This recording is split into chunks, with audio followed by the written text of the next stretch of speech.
And we're back on the public diplomat, Guy and Guy back in the house. Guy, how's it going? Going well, as usual. All right, good. Let's do some introductions for the audience because we never done this, right? So my name is Guy Golan, and I'm a professor at Texas Christian University. I teach social media, public relations, and advertising. For the last 20 years, I've been doing research on public opinion and journalism and media, and really looking at public diplomacy and how governments try to shape and influence and build relationships with foreign publics. So that's my area of expertise. And, am I an expert? It depends on who you ask, and it depends on the day. Guy, what are you an expert in? So I'm an expert in early American history, colonial and revolutionary history. I'm a professor at the University of North Texas. And so my field was originally military history. That's how I got into this field, but I've expanded to the American Revolution or early America in general. Okay, very good. And you wrote a book about pirates. Yeah, so again, my first book was about early American military history.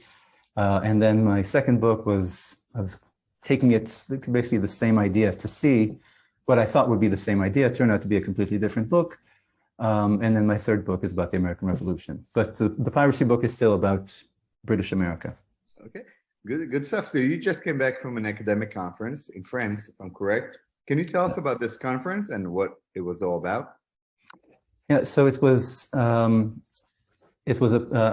this problem or this phenomenon of when historians disagree with contemporaries, meaning when historians disagree with the people that they study. Okay, so for example, me reaching certain conclusions about the American Revolution that are different than the beliefs, sentiments of people who lived through the American Revolution. And give me examples.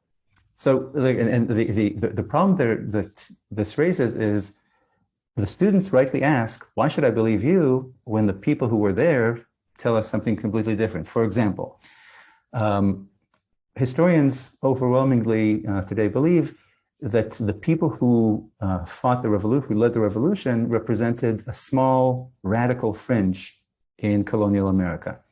Whereas people who fought the revolution believed that they were the mainstream majority of American society. Another conflict between us historians and the contemporaries is over who won the war. We historians, military historians, believe that the Continental Army, the National Army, won the American Revolutionary War, whereas they, back in the day, they believed that their local militias were responsible for the victory. So the tension really here in this debate is who is more of an expert, the expert with their process, right?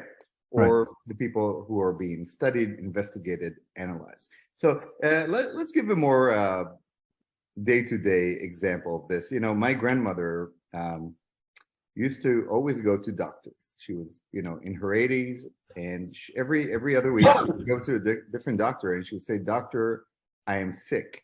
And every single doctor checked her, and told her, "Lady, you're absolutely fine. There's nothing wrong with you." And her answer was, "You don't know what you're talking about." And she would go to the next doctor, right? The doctor, and she went from doctor to doctor until she found one who said, "Lady, you're right. You're absolutely sick. And I'm glad you came here." Is this the kind of conversation we're having? The conversation between the expertise or the method of the doctor who diagnoses the patient, or what the patient feels? First, regarding your grandmother, there's this cartoon of a gravestone in which it says, "Here lies blah blah blah," and then underneath it says, "I told you I was sick." Probably my grandma's. Yeah, but look, yes, this is exactly it. The doctor and the patient is a perfect example because there's no doubt that the doctor knows a lot about your body that you don't know. Okay. But at the same point, by the same token, you know things about your body that the doctor cannot know, regardless of all the tests and everything else. So the doctor cannot know what to measure and what to screen for if you don't tell him what symptoms you're experiencing through your nervous system. Another great example is your relationship with your the method of the psychiatrist. Okay? So your therapist can listen to you when you come in to complain about your, to say that your marriage is unsatisfying. If the psychiatrist asks you why, you might tell him, well, my wife isn't very supportive and whatever, so, the sex life.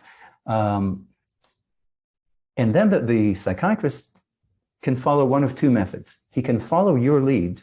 You're the expert. You, the patient, are the expert. Let's deal with this thing with your wife and try to solve this problem, either making an adjustment in you or in her.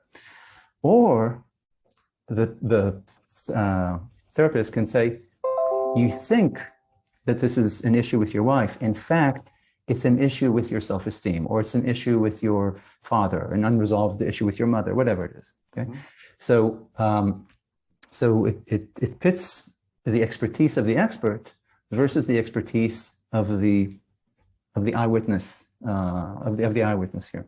Okay, this is really interesting to me. We study in my field. We study media and how news media and experts in the news media write the news and interpret the news. Last time we spoke a little bit about framing in our last episode about Ukraine. So I often think about how journalists collect information. I mean, we have the editorial process, the journalistic process, right? Journalists don't just sit down, hear one side of the story and write it, story. I mean, at least they're not supposed to, right? So, I mean, we have fact checking, we have verification, multiple data points, multiple points of view. That's how you get to the truth. But so often, especially when it comes to politics here in the United States and coverage of foreign elections, I see this a lot. What we see is a really interesting dynamic that relates exactly to what you're talking about. The tension between the process of the expert, in this case, the journalist, and what the people that they're covering have to say. I'm reminded of the recent gubernatorial elections in Virginia when Glenn Youngkin, the Republican, won the elections.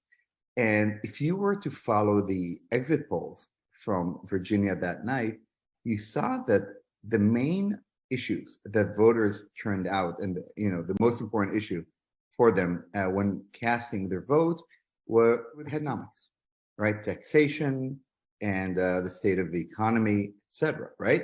And yet, on many news channels, right, especially on CNN and MSNBC, experts came in, and when they gave their interpretation of why Glenn Youngkin won this election, right? I mean, he unseated a sitting Democratic governor. They came out with a completely different interpretation. Their interpretation was that the Republicans used racial fear, and that the voters were fooled or were driven to vote based on racial discrimination, fear, etc. Now, this is a perfect example. It reminds me of the Brexit explanations as well. The voters said that they did it for this, and the experts said that it was false. Yeah, false. That the voters didn't understand why they did what they did. Exactly. And when Trump beat Hillary, and of course, this is not just on the Democrat side. Republicans do it every single day. Fox News, right-wing media, they are guilty of the same bias or the same interpretation, or rather, and this is what we're talking about, they're not guilty of anything. They just trust their process, right? Right. Over exit polls, right? So they say, look, exit polls are great, but they provide a singular data point. And in journalism, we don't interpret reality based on a single data point, as you should not, right? But rather, we're taking multiple data points, multiple interpretations of things that are much more on the macro level, right? And we're putting them together. So I do want to point to the fact that oftentimes journalists will make, and this is the counterpoint to the man on the street perspective. The man on the street perspective, the man on the street does not always have all the facts. He or she cannot always connect the dots in the same manner that an expert will. What do you think about that guy?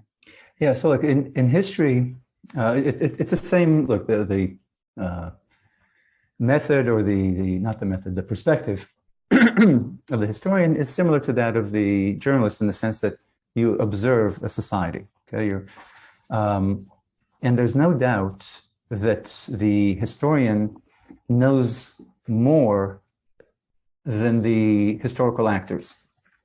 Okay, more than the people who were there and experienced the Revolutionary War or the Vietnam War or whatever. The historian knows more because the historian has the benefit of hindsight, and he has a lot more data, and he sees things like the historical actor, the contemporaries, can see only what's in their field of vision, whereas the historian can see things beyond that, again, because of hindsight and integrated data. So the historian knows more, just like the doctor knows more and everything, like we talked. But the expert has to keep in mind, or the journalist, that hindsight has its own dangers. Because the historian, if you know the ending of the story, it means that you now are encouraged to read history backwards. Okay, and so now, because you know the end of the story, you will identify all sorts of small and trivial things. You'll be encouraged to identify various small and trivial things as important antecedents and early phases of that ending that you know is coming. Okay, so you'll connect the dots. For example, for the revolution, you'll connect something that happened in 1702 to the revolution of 1776, and you'll build a whole narrative about how, look, the revolution was a long time coming. It's a long process.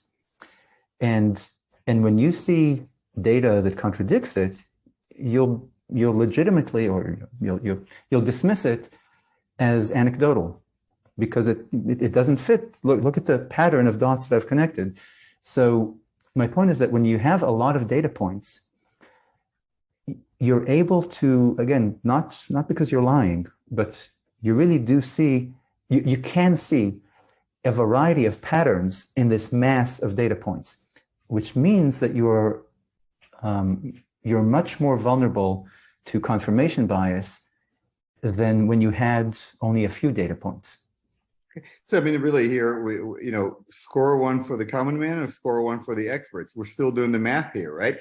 What we're discussing really is a challenge that everybody who's a social scientist incurs every single day, right? Do we really take the observations and connect them in a way that is not confirming our own point of view? I mean, and if we're doing that, we're not social scientists, we're just activists, right?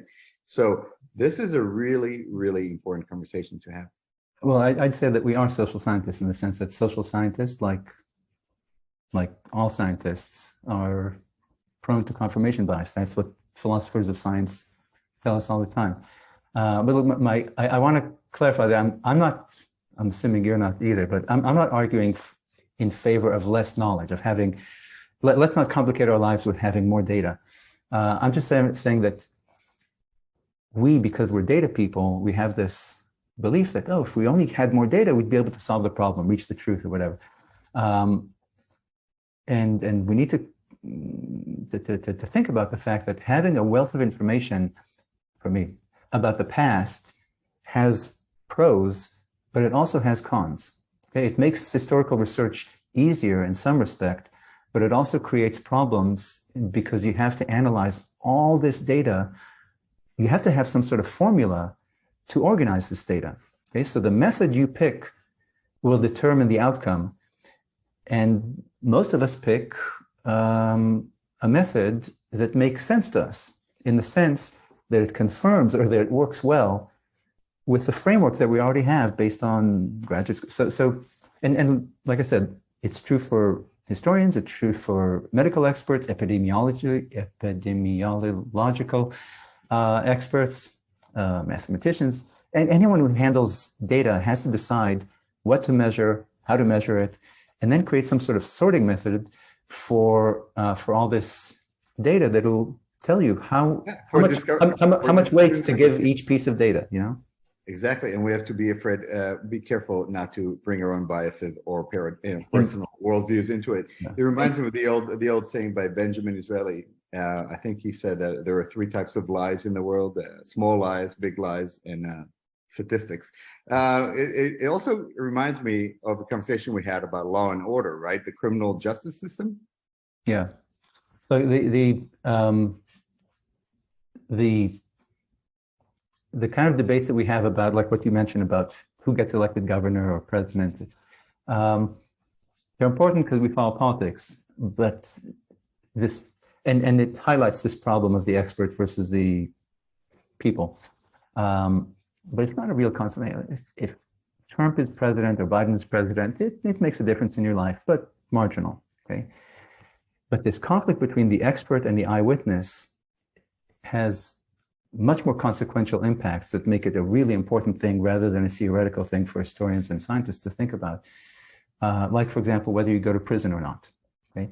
So a few years ago, there was a case in Texas in which 4 women sat in prison for 16 years for sexual abuse of I think in kindergarten or something, that never happened because forensic scientists convinced the jury to convince. Okay? And again, they weren't lying, they were just wrong. Okay? So just like, criminal investigators don't trust eyewitness testimony. Okay? They think that the eyewitnesses are prone to confusion, panic, bad memory, et cetera, et cetera. They trust forensic data. Okay? By contrast, juries really do trust, so because juries are non-experts, they really do trust eyewitness testimony. And so a conflict between investigators and juries or investigators and people. And in cases like this Texas case, it reminds us that yes, eyewitness testimony has its credibility problems or reliability problems, but so does expert testimony. Okay,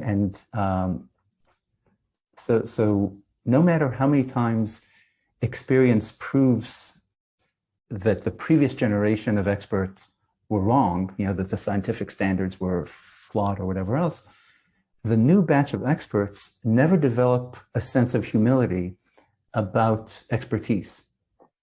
Okay, so the having more data, having better science, really it solves the ignorance problem. Okay, so now we know more than we did before, but it doesn't necessarily produce greater understanding. Having more data doesn't produce necessarily greater understanding. It could produce greater confusion too.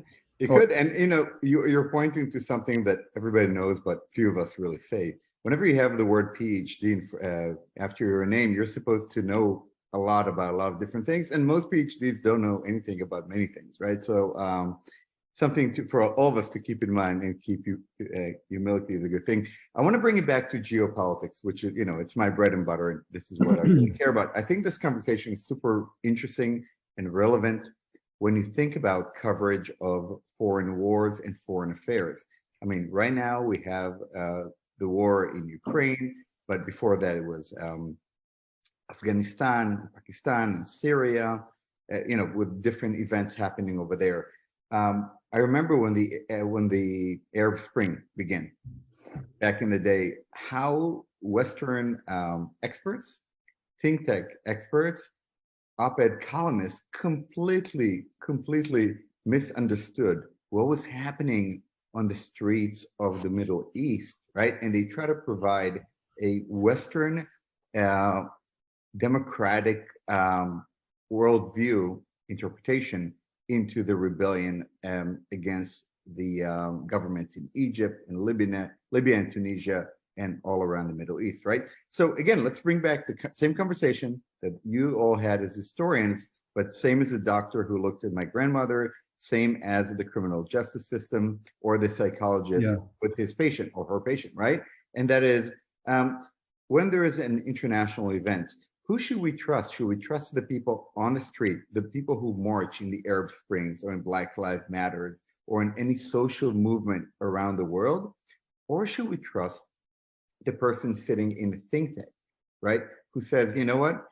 It's true that they're more connected to reality right now, but they lack the scientific process, and they lack the big picture, they cannot connect the dots, and we can because we're so-called experts. And we're talking about look, this whole conversation is about two methods, two experts, okay? Is is the person himself, the person at Tahrir Square or the person fighting the American Revolution, is he the expert about himself, or is the expert about that person? So are people, the question is whether people are credible witnesses about their own lives, their own society, and everything else. And in this case, it's I don't think, I hope it shouldn't be do we trust this guy or this guy? We understand why the person thinks that he understands himself. That's the problem with the experts, is not that they think they're experts, but in fact they're not. The problem with experts is that they're not humble. Okay? They don't acknowledge that there's a limit to what they can know. Okay? So like whenever some analyst like this comes on TV, he never says, well, nobody knows the future. Okay, or there's only, I don't know. Have you ever heard an expert say on oh, they're not going to be invited back to the studio, right? Exactly. So it's true of scientists and social scientists and of journalists. But, and this is what I want to ask you, we understand why scientists and medical doctors and even social scientists have this lack of humility. Okay, because they're experts. Okay, and so this expertise creates an abundance of confidence in my expertise. So fine, in my knowledge.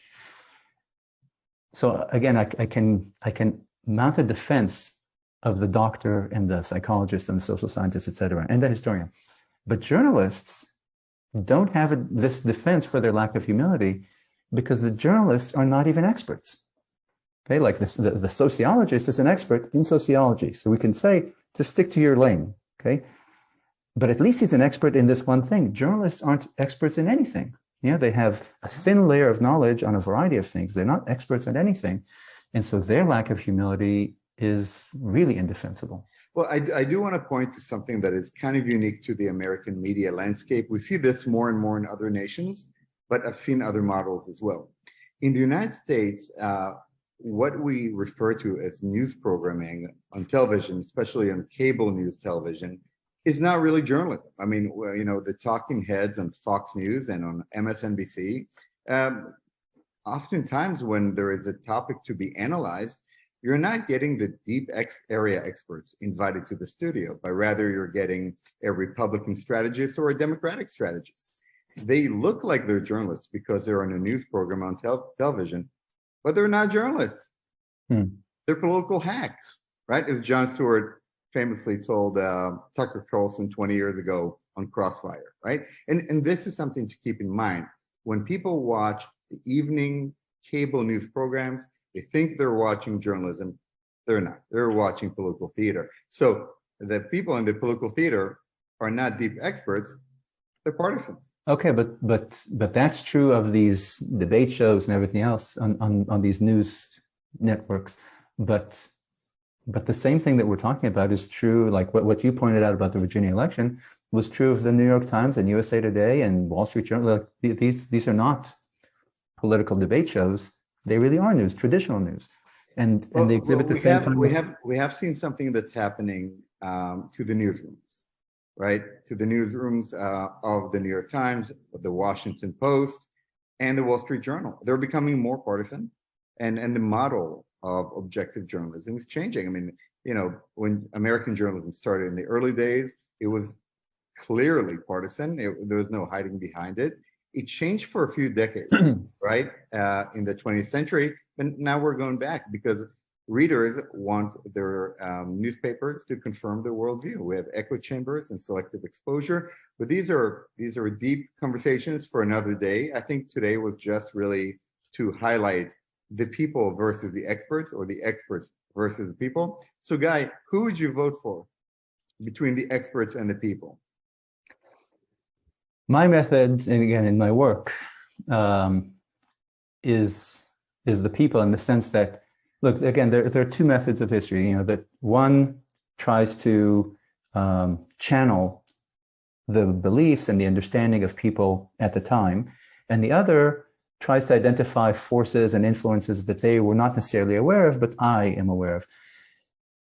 So both methods, I think, are speculative, but to my mind, the first method is less speculative because as a historian, and to point to other fields of expertise, as a historian, I can tell you that experts on history can't even agree on what happened in the past, let alone why.